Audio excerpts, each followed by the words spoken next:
গ্রিডের ধারাবাহিক ভিডিওর আজকে তৃতীয় ভিডিও। গ্রিড দিয়ে জটিল ওয়েবসাইট তৈরি করা যায় সহজে, রেসপন্সিভ করা যায় সহজে। গ্রিড প্লেস কন্টেন্ট আজকে দেখানো হচ্ছে। এই প্রপার্টিটা আপনি কিভাবে গ্রিডে ব্যবহার করবেন তার সঠিক গাইডলাইন পাবেন।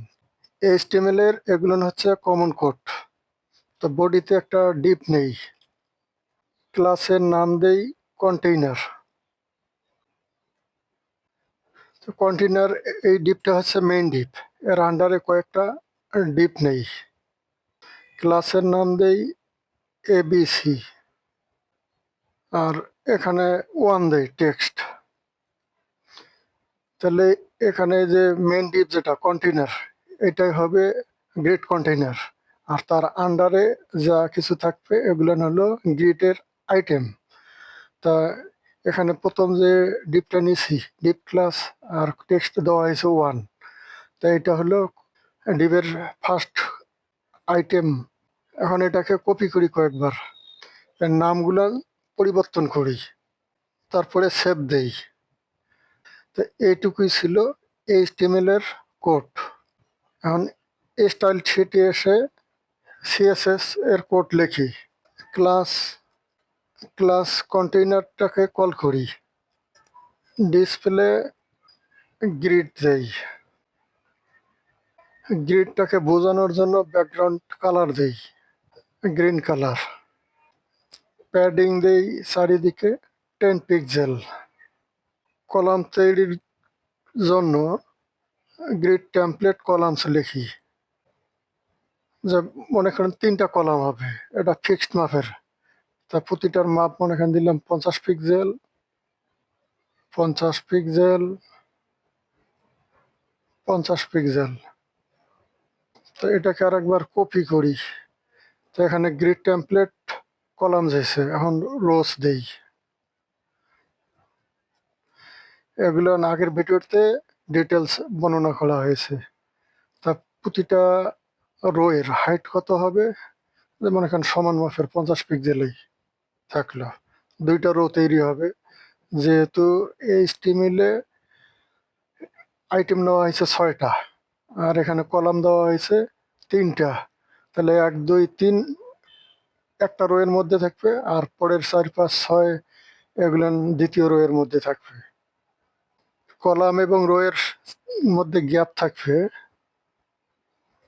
যে 10 পিক্সেল। গ্রিড কন্টেইনারের একটা হাইট সেট করি, হাইট দেই 400 পিক্সেল। এবিসি ক্লাসটাকে কল করি। এবিসি ক্লাসের আন্ডারে যেগুলো থাকবে এগুলো হচ্ছে গ্রিডের আইটেম বা এলিমেন্ট। তো এটার ব্যাকগ্রাউন্ড বোঝার জন্য একটা ব্যাকগ্রাউন্ড কালার দেই, যে ইয়েলো কালার, দেখলেই যেন বোঝা যায় যে এটা গ্রিডের আইটেম। আর লেখা একটু বোঝার জন্য ফন্ট সাইজ বড় করি, 40 পিক্সেল দিলাম। আর লেখাটা সেন্টারিং করার জন্য টেক্সট লাইন সেন্টার।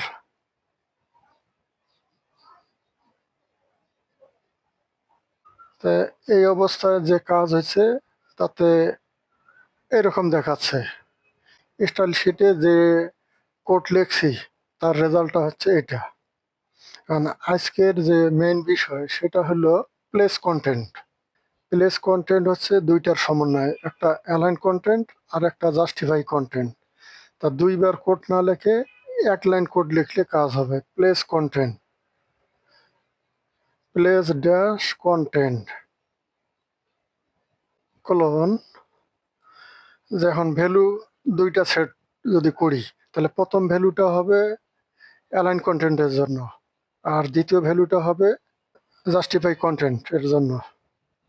তাই একটা ভ্যালু দিয়ে দেখাই, যে সেন্টার করি। তাহলে যখন একটা ভ্যালু থাকবে, প্লেস কন্টেন্টের ভ্যালু যখন একটা থাকবে, তখন সে এটাকে ধরে নেবে অ্যালাইন কন্টেন্ট, এটাই জাস্টিফাই কন্টেন্ট 2টা।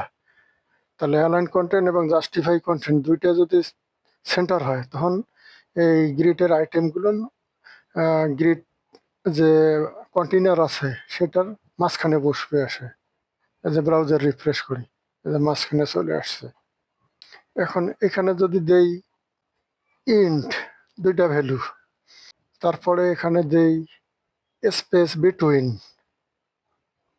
তাহলে প্রথম ইনটা কাজ করবে অ্যালাইন কন্টেন্ট হিসাবে, আর দ্বিতীয় ভ্যালুটা স্পেস বিটুইন এটা কাজ করবে জাস্টিফাই কন্টেন্ট হিসাবে।